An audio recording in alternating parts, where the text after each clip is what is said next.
साथ पढ़ें अल्लाहुम्मा सल्लि अला सय्यिदिना व मौलाना मुहम्मदिन व अला आलि सय्यिदिना व मौलाना मुहम्मद वसल्लम सलातु व सलामुन अलैका या रसूलल्लाह सल्लल्लाहु तआला अलैहि वसल्लम। बिस्मिल्लाहिर रहमानिर रहीम। व आयतुल लहुमुल अर्दुल मैततु अहयैना व अखरजना मिन्हा हब्बन फमिन्हु याकुलून। यहाँ से रब करीम उन लोगों को ये बताना चाह रहा था कि जो लोग ये इनकार कर रहे थे कि मरने के बाद हम कैसे उठाए जाएंगे, क्योंकि अहले सुन्नत का अक़ीदा ये है कि हमें मरना भी है और मरने के बाद चाहे हमारी हड्डियाँ गल जाएं, सड़ जाएं, बिल्कुल ख़त्म हो जाएं, तब भी अल्लाह ताला इस बात पर कादिर है कि क़यामत के दिन वो हमें दोबारा ज़िंदा फरमाएगा।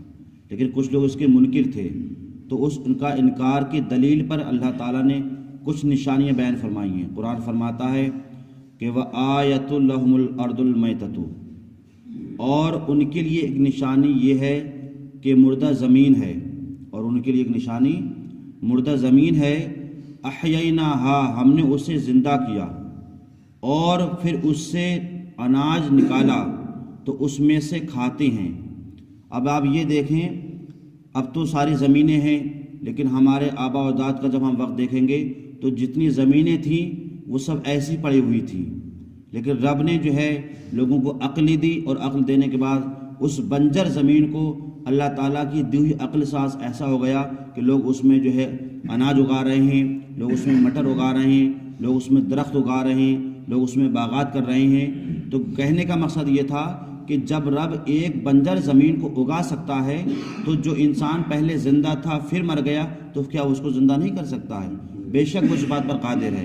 और आगे मेरा इरशाद फरमाता है कि वजअलना फ़ीहा जन्नातिन मिन नख़ीलिन व अनाबिन व फज्जना फ़ीहा मिनल उयून, और हमने उसमें यानी उस ज़मीन में बाग बनाए। अब दुनिया में बेशुमार बाग हैं, अमरूदों के बाग हैं, आम के बाग हैं, लीची के बाग हैं, खजूरों के बाग हैं, मतलब वो फल हैं जो कभी हम जानते भी नहीं हैं पूरी दुनिया के अंदर। तो ये किस पर है?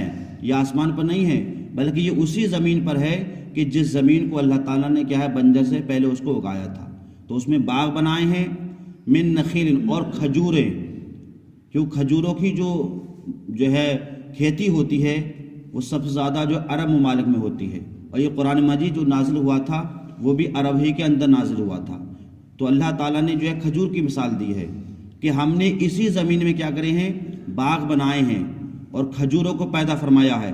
व अनाबिन, और अंगूरों के बाग उगाए हैं। व फज्जना फ़ीहा मिनल उयून, और हमने उसमें कुछ चश्मे बहा हैं। चश्मे कहते हैं उस पानी को कि जो पहाड़ों से निकलते हैं। आपने देखा होगा कि जो बड़े बड़े पहाड़ होते हैं तो उसमें से जो पानी बहता है उसको चश्मा कहते हैं।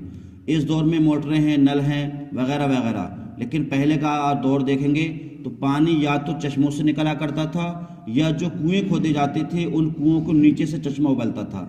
सिर्फ यही दो सूरत थी, और तीसरी सूरत ये थी अल्लाह ताला आसमान से बारिश नाज़िल फरमाता था।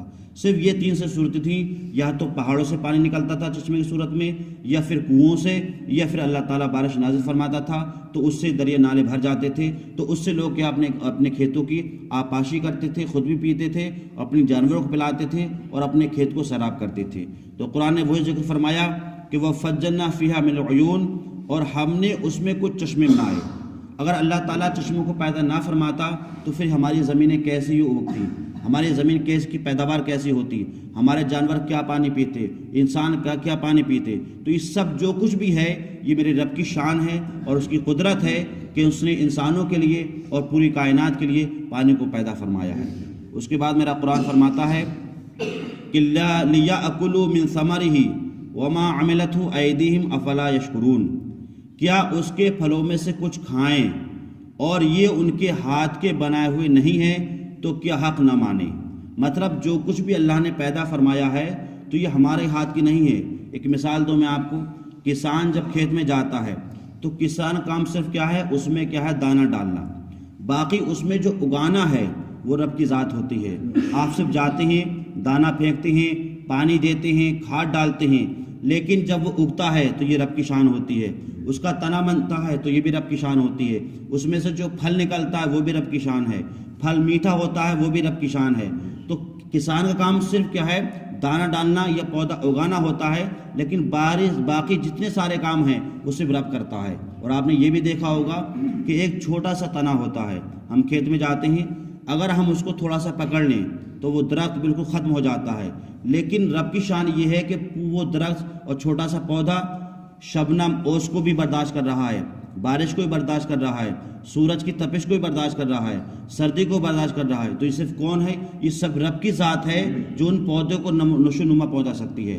ہم ذرا سا اگر ہاتھ لگا دیں تو وہ پودا ختم ہو جائے گا، لیکن پوری رات وہ جنگل میں پودا کیا ہے؟ وہ شبنم یعنی اوس کو برداشت کر رہا ہے۔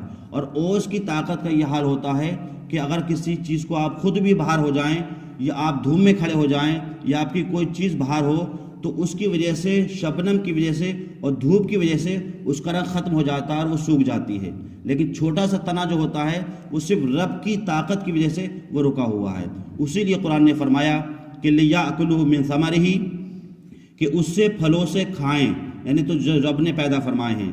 وَمَا عَمِلَتْهُ أَيْدِيهِمْ أَفَلَا يَشْكُرُونَ، اور یہ ان کے ہاتھ کے بنائے ہوئے نہیں ہیں تو کیا حق نہ مانیں۔ تو گویا کہ ساری چیزیں جو ہیں یہ رب کے لیے ہماری قدرت ہیں اور رب کی شان ہے، تو ہمیں اللہ تعالیٰ کا ہمیشہ شکر ادا کرنا چاہیے۔ مولا جو کچھ بھی پیدا فرمایا ہے یہ تو نے ہمارے لیے پیدا فرمایا ہے، انسانوں کے لیے پیدا فرمایا ہے، جانوروں کے لیے پیدا فرمایا ہے۔ اللہ تعالیٰ ہمیں بھی اور آپ کو بھی قرآن پاک سمجھنے کی اور اس پر عمل کرنے کی توفیق عطا فرمائے۔ اللہم صلی